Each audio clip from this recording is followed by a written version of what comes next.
So here in the credits, it looks like Castlevania 1 was composed by James Banana? Is that a real name? I accidentally made this little guitar reverb thing, which sounds really great right before when the drums come in.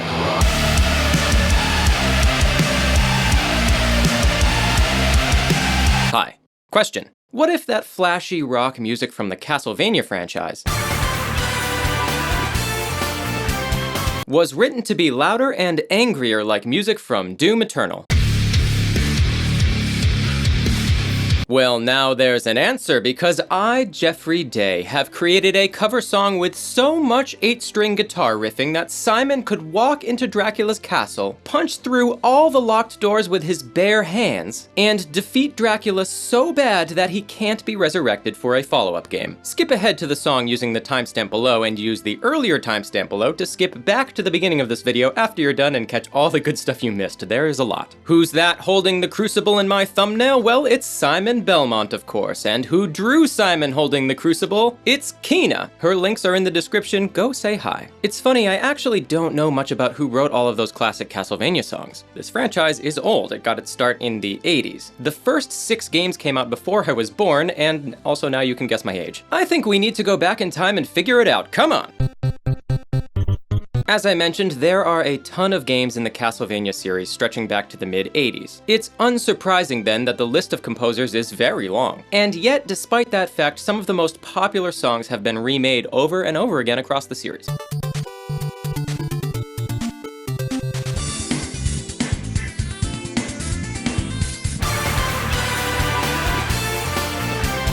I'm most interested in the original team from Konami who made those iconic songs from Castlevania 1 and 2. So here in the credits, it looks like Castlevania 1 was composed by James Banana? Is that a real name? Maybe it's Banana. Oh, no, okay, no, it's not real. Actually, it's 2 people. Kinuyo Yamashita and Sato Terashima. Look, I'm not gonna pretend like I understand what Japan was like in the 80s. Sato is the infamous composer who brought us Vampire Killer. But what about Bloody Tears? On the wiki, it looks like that was Kenichi Matsubara. But Sato hung around for the second game too, that's cool. While I'm here, did you know that Simon was originally named Peter Dante? And even better, Trevor's Japanese name translates to...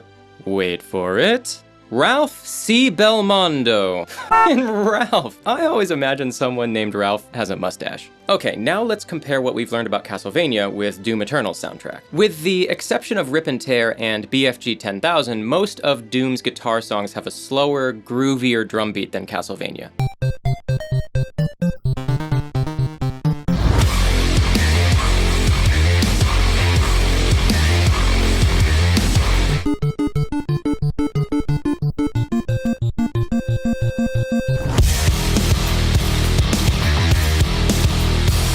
Castlevania music, once it evolved past the restrictive environment of the original NES, also has a lot of lead instrument parts playing the melody with a lower layer of guitars and/or bass playing the rhythm. This is pretty similar to what Nobuo Uematsu did using the organ in his rock and roll Final Fantasy themes. Guitar songs from Doom Eternal, believe it or not, are often much simpler in composition than Castlevania. Sure, there are leads and rhythm instruments, but there are far fewer notes in each melody. It's worth mentioning that Castlevania music is likely inspired by Baroque music from the time of Johann Sebastian Bach.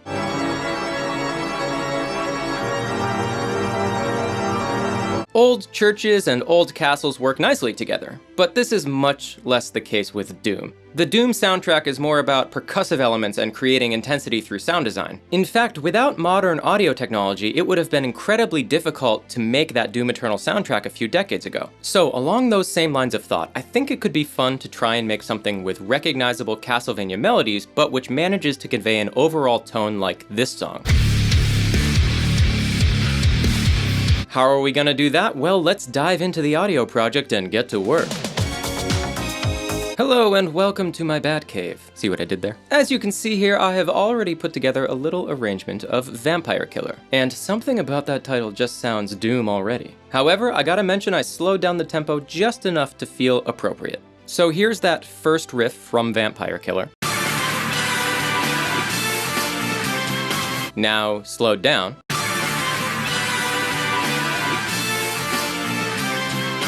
And here's my Doom guitar riff.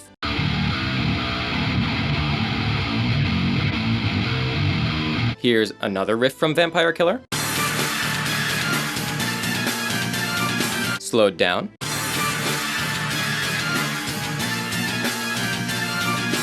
And here's my Doom riff.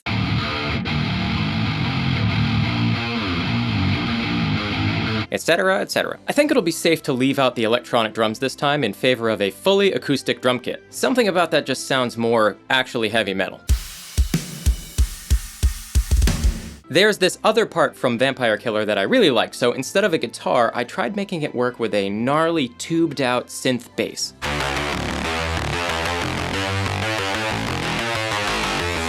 Going even deeper, if I throw a guitar cab emulator on a synth bass and make the high frequencies dance, I can make a really cinematic growly sound.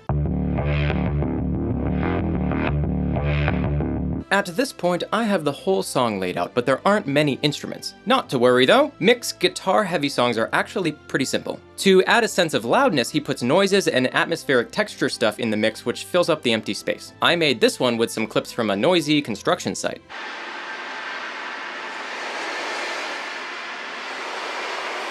I gotta mention, I accidentally made this little guitar reverb thing, which sounds really great right before when the drums come in. I think I'm gonna use that a lot. Alright, Dracula, you better get ready, cause I just finished the song, and you know that when Simon Belmont breaks in, he's just making a quick detour before he hits the gym. Without further ado, a Vampire Killer and Bloody Tears medley in the style of Doom Eternal. Enjoy!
So thoughts, feelings, concerns? Let me know in the comments below. If you want to support my work and these kinds of videos, grab the high quality file on Bandcamp for free, or $1, or whatever you think is the right amount. Spotify, Apple Music, and all the other things will be up in a few days as they are finalized. Check the pinned comment below or follow me on social media for instant updates. I have some incredibly exciting developments in the works right now, one of which is going to be a real help to all of you music makers watching. So stay tuned for future videos. But until then, I've been Geoffrey Day. You've been the most pleasant, and I hope you stop by for the next video. See ya!